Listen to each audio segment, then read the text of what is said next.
आपल्यासोबत संजय लेले यांचा मुलगा हर्षल लेले आहे. हर्षल, सगळा भारत असं म्हणतोय की बदला घेतला गेला.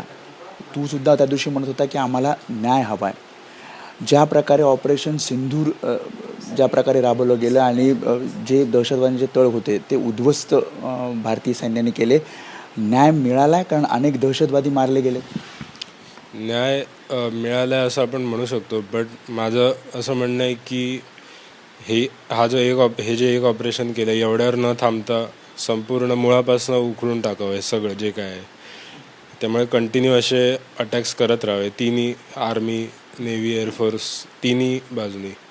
त्यामुळे म्हणजे आता कसं 2 वेळा आपण ऑलरेडी अटॅक केला होता तरीसुद्धा त्यांनी हिंमत केली तिसऱ्यांदा आपल्यावर अटॅक करायची. तर यावेळेला अशी अद्दल घडवायची त्यांना की पुन्हा त्यांनी अटॅकच नाही केला पाहिजे, ते उरलेच नाही पाहिजेत अटॅक करायला. 12:30-1च्या दरम्यान रात्री हे सगळं सुरू होतं, ऑपरेशन सिंधूर. तू सगळं बघत होता टी व्हीवर? तुला कोणी सांगितलं की तू टी व्ही बघत होतास? नाही, मी ॲक्च्युली मला झोप लागत नव्हती म्हणून मी जागा होतो मोबाईल बघत. तर माझ्या मित्राचा मला मेसेज आला की जागा आहेस का?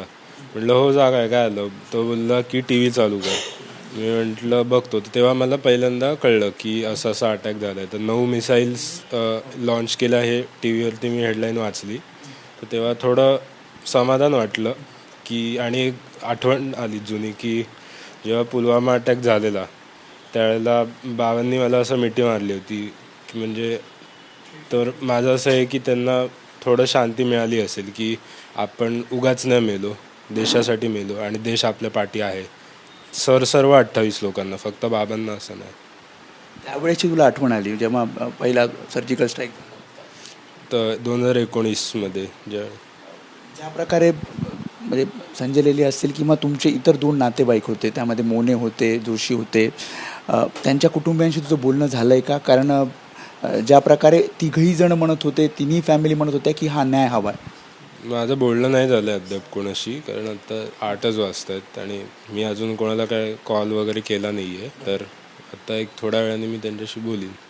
सरकारकडनं अपेक्षा होती की लवकरात लवकर अशा प्रकारे त्यांच्यावर हल्ला व्हावा, पाकिस्तानवर, पाकव्याप्त काश्मीरवर जे दहशतवादी आहेत त्यांच्यावर हल्ला व्हावा? अपेक्षा होती आणि माहिती होतं की हे होणार आहे, कारण ज्या प्रकारे हालचालीच सुरू होत्या, सतत बैठका चालू होत्या, परत पाणी थांबवलं होतं. त्यामुळे काही ना काहीतरी घडणार आहे एवढं कळत होतं, फक्त असं मध्यरात्री घडेल अपेक्षा नव्हती. शेवटचा प्रश्न, ऑपरेशन सिंधूर नाव दिलेलं आहे या सगळ्याला. अनेकांचे कर्ते पुरुष म्हणजे कर्ता माणूस अनेक कुटुंबातला यामध्ये गेला, 26 जण यामध्ये मृत्युमुखी पडले.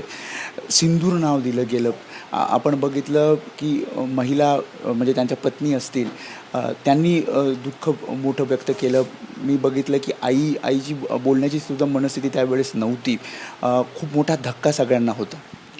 नाव एकदम बरोबर दिलं आहे, कारण आपल्या हिंदू संस्कृतीमध्ये ज्यावेळेला कुठल्या ह्याचं नवऱ्याचं म्हणजे पुरुषाचं निधन होतं तेव्हा त्याची बायको जी असते ती आपण टिकली वगैरे असते ते काही शक्यतो लावत नाही. तर तेच झालं आहे ना 28 लोकांसोबत. तर सिम्बॉलिक आहे हे नाव सगळ्या 28 जणांसाठी, फक्त आमच्या तिघांसाठी असं नाही. राज्य सरकारने सुद्धा मदत केलेली आहे, मदत दिलेली आहे किंवा सरकारी नोकरीचं आश्वासन दिलेलं आहे. थोडं तरी यातनं जे काही दुःख, एवढा मोठा दुःखाचं डोंगर कुटुंबावर आहे, त्यातनं कुठेतरी आज थोडंफार तरी सावरल्यासारखं वाटतंय ज्या प्रकारे हा स्ट्राईक करण्यात आला? दुःख पूर्णपणे तर नाही जाणार, बट थोडंसं समाधान आहे की जे गेलेत त्यांचा बदला घेतला गेला आहे. फक्त एवढंच म्हणणं आहे की हे एकमेव बदला नसावा, हे कंटिन्यू चालू राहिलं पाहिजे जोपर्यंत समूळ नष्ट होत नाही तोपर्यंत.